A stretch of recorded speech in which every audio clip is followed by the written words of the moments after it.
मेरे बच्चे, वह लोग जो बात बात पर तुम्हारा उपहास उड़ाया करते हैं, तुम्हारे पीठ पीछे तुम पर हंसा करते हैं, तुम्हें नीचे गिराने का प्रयत्न करते हैं, वह लोग जिन्होंने अपने चेहरे पर दिखावे का एक मुखौटा पहना हुआ है, जो केवल अपने कार्य की सिद्धि के लिए तुमसे रिश्ता बनाए रखे हैं, ऐसे लोगों पर तुम्हें अपनी बहुमूल्य भावनाएं व्यर्थ करने की आवश्यकता नहीं। मेरे बच्चे, तुम्हारे निर्मल निश्चल आंसू बहुमूल्य हैं और इन आंसुओं को तुम्हें ऐसे लोगों पर व्यर्थ बर्बाद नहीं करना चाहिए। ऐसे लोग केवल व्यक्ति के सुख में ही उसके साथ होते हैं और जैसे ही उन पर दुख आता है वह सबसे पहले अपनी नजरें मोड़ लेते हैं।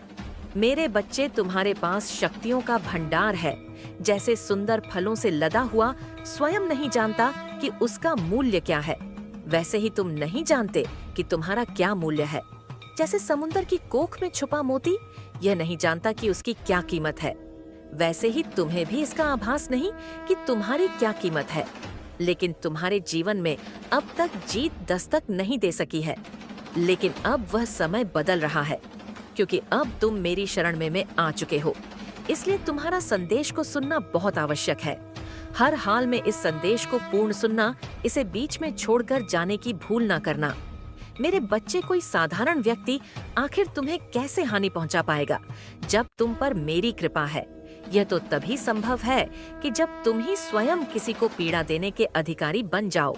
मेरे बच्चे, तुम्हें वह चीजें अब एक एक करके प्राप्त होंगी जिनकी तुमने चाहत की है, और वह सभी लोग जो तुम्हारे पीठ पीछे तुम्हारा उपहास उड़ाया करते हैं, उन्हें अपने कर्मों का फल मिलने का समय आ रहा है। वह जो तुम्हारे पीछे तुम्हारा दुष्प्रचार करते हैं, जो तुम्हें पीड़ा देते हैं और जो तुमसे लाभ लेना चाहते हैं, उनका बुरा समय आ गया है। मेरे बच्चे, मुझे पता है कि कई बार तुम्हारे मन में यह प्रश्न आता है, जब ईश्वर मेरे साथ है तो सब कुछ मुझे एक पल में क्यों नहीं दे देते।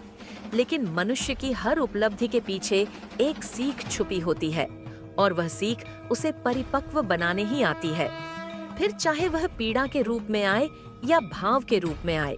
मेरे बच्चे, अगर मैं तुम्हें सभी चीजें एक साथ दे दूं तो तुम उससे कुछ भी सीख नहीं पाओगे। वह भी नहीं सीख पाओगे जिसे सीखने के लिए तुमने यह मनुष्य का जन्म लिया है। मैं तुम्हारी नियति जानती हूँ। मैं जानती हूँ कि यदि तुम्हें सब कुछ प्रारंभ से ही मिल गया होता तो तुम कभी अध्यात्म की राह पर अपने कदम बढ़ा ही नहीं पाते। तुम्हारे मन की कमजोरी और तुम्हारी ताकत दोनों को ही मैं जानती हूँ। इसलिए मैं जानती हूँ कि तुम्हारा भविष्य कैसा होगा।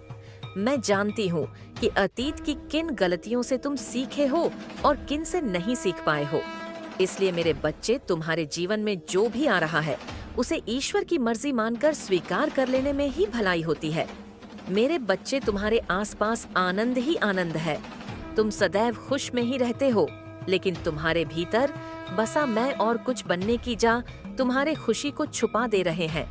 मैं खुश होना चाहता हूँ, मैं आनंद में रहना चाहता हूँ। इस तरह के भाव तुम्हें चाहत के ही आवृत्ति में फंसाए हुए हैं और मैं की भावना तुम्हारे भीतर के अहंकार को मरने नहीं दे रही है। इसलिए मेरे बच्चे, कुछ बनने की चाह या कुछ होने की चाह को अपने मन से मिटा दो और जो है उसे स्वीकार करो। अनिवार्यता की ओर बढ़ो। जीत तो तुम्हारे कदमों में स्वतः ही बीत जाएगी। जिस प्रेम की तुम आकांक्षा करते आए हो वह तो निश्चित तौर पर तुम्हें मिल ही जाएगा, और ऐसा नहीं कि वह मिल नहीं रहा। लेकिन मेरे बच्चे, तुम्हारी अपेक्षाएं किसी व्यक्ति से हैं और यही अपेक्षा तुम्हारे दुख का कारण बनती है। जब तुम किसी से उम्मीद लगाते हो वह आशा निराशा के अतिरिक्त कुछ भी नहीं होती। मेरे बच्चे, जब तुम अपने आप को साक्षी भाव में ना देखकर, दृष्टा की भांति ना देखकर कर्म करने वाले प्राणी के रूप में देखते हो, तब तुम्हारे जीवन में समस्याओं का जन्म होता है। यह समस्याएं तुम्हारे विचारों का ही परिणाम है। यह समस्या तुम्हारे अपने ही विचार से उत्पन्न हुई है। ऐसा नहीं है कि मैं तुम्हारे जीवन में भेजती नहीं हूँ। ऐसा नहीं है कि परिस्थितियाँ इसके लिए उत्तरदायी हैं। यह तुम्हारे अपने विचार हैं जो इन समस्याओं को जन्म दे रहे हैं।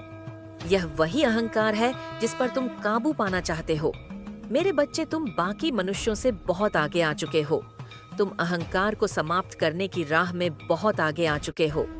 लेकिन अभी कुछ चीजें हैं जिनसे पार पाना तुम्हारे लिए अत्यंत आवश्यक है। मनुष्य का मन कभी भरा नहीं, उसे जितना दिया गया उससे ज्यादा की ही उसकी चाहत रही है। लेकिन मेरे बच्चे, क्या तुम्हें झांत है कि मैं किसे प्रदान करती हूँ?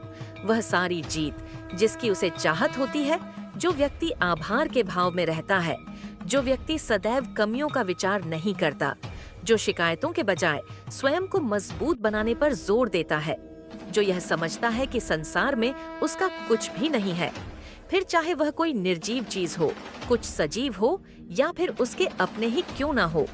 मेरे बच्चे, जब वह जान जाता है कि यह सब कुछ केवल उपकरण मात्र है, उसका शरीर भी उसके लिए केवल उपकरण मात्र है, तब वह उन सभी जीत को हासिल कर लेता है जो एक सामान्य मनुष्य के लिए पाना अत्यंत मुश्किल होता है।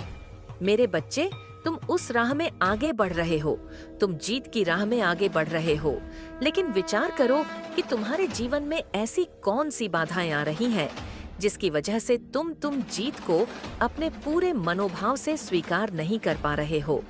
मेरे बच्चे, यह समय हो चला है तुम्हें जीत प्राप्त करने का। बहुत लंबे अरसे से तुमने प्रतीक्षा की है, बहुत लंबे समय काल से तुम इसी समय के इंतजार में रहे हो, लेकिन अब जब यह तुम्हें प्रदान किया जा रहा, चाहे वह कार्य करा रहा होता है, मेरे बच्चे, जब तुम होश पूर्वक जीवन जीते हो तो तुम हर कार्य को दृष्ट की भांति देख रहे होते हो। तब तुम यह समझ जाते हो कि यह शरीर एक उपकरण मात्र है और मेरी माता मेरे शरीर के द्वारा भिन्न कार्य संपन्न करवा रही है, और तब वह कार्य महत्व के कार्य होते हैं, क्योंकि तब तुम्हें इसका आभास होता है कि तुम जो कर रहे हो वह निरर्थक नहीं है, वह अनावश्यक नहीं है। तुम्हारे आसपास चीजों का जो ढेर लगा है, उसमें बहुत सी अनावश्यक चीजें मौजूद है जिनकी तुम्हें कोई आवश्यकता नहीं है। किंतु मेरे बच्चे, तुमने प्रकृति से इतनी ज्यादा चीजें इकट्ठा कर ली हैं जिसका तुम्हारे लिए कोई महत्व नहीं है। और जब तुम प्रकृति से चीजें इस प्रकार से लेने लगते हो जैसे वह तुम्हारे अलमारी में पड़ी हुई कोई वस्तु हो, तो तुम्हें प्रकृति में उससे भी ज्यादा चीजें लौटा पड़ती हैं और तब दुखों का जन्म होता है। मेरे बच्चे, तुम्हारे जीवन में बहुत से दुख केवल इस कारण से हैं क्योंकि तुमने प्रकृति से जरूरत से ज्यादा चीजें इकट्ठा कर ली हैं। बहुत सी अनावश्यक चीजें जिनका तुम्हारे जीवन में कोई महत्व नहीं है, तुमने उसे अपने पास रख रखा है। बहुत सारी चीजें जो तुम्हारे महत्व की है वह तुमसे छूटती जा रही है, और अनावश्यक चीजें और विचारों को तुम अपने मन में पाल रहे हो। मेरे बच्चे, तुम्हें उन विचारों से छुटकारा चाहिए, इसलिए कि तुमसे किसी ने कह दिया कि ऐसा होता है, उसे मान लेना बिल्कुल भी समझदारी का कार्य नहीं है। जांचो परखो, केवल विश्वास के दम पर चीजों को मान मत लो। मानने से पहले जानना सीखो, स्वीकारने से पहले यह समझना सीखो कि तुम उसे क्यों स्वीकार रहे हो। मेरे बच्चे, ईश्वर के नाम पर भी बहुत सी भ्रांतियां फैलाई गई हैं। तुम्हें सब कुछ नहीं स्वीकार कर लेना है, तुम्हें समझना है अपने जीवन के अनुभवों से और तुम्हारे जीवन में क्या लाभप्रद है।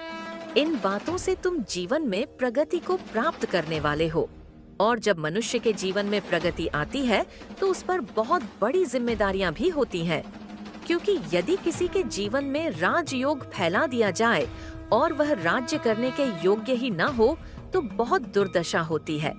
मैं नहीं चाहती कि तुम्हारे जीवन में किसी प्रकार की दुर्दशा हो। मैं नहीं चाहती कि तुम्हारे जीवन में किसी प्रकार की विपत्ति आए।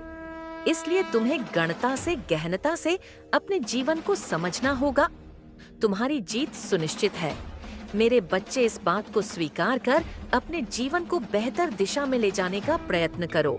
तुमने सही ही मार्ग का चुनाव कर लिया है और अब समय हो चला है तुम्हारी जीत का। इसलिए स्वयं पर नियंत्रण लाओ, होश पूर्वक जीवन जियो। किसी के कुछ कह देने मात्र से जीवन बिल्कुल भी नहीं जीना। पहले जांचना, परखना, जानना, उसके बाद ही किसी बात को मानना। मेरे बच्चे, अब जब तुम्हारी जीत का समय आ गया है तो तुम्हें अपनी जिम्मेदारी उठानी होगी। अपने जीवन को वास्तविक अनुशासन की ओर ले जाना होगा। वास्तविक अनुशासन से मेरा तात्पर्य है कि अनिवार्य चीजों को प्राथमिकता देना। वह जो करना तुम्हारे लिए बेहद जरूरी है, वह जो तुम्हारे लिए अनिवार्य है, और अनिवार्य चीजों को तुम्हें हर हाल में संपन्न करना है। फिर चाहे तुम्हारी इच्छा हो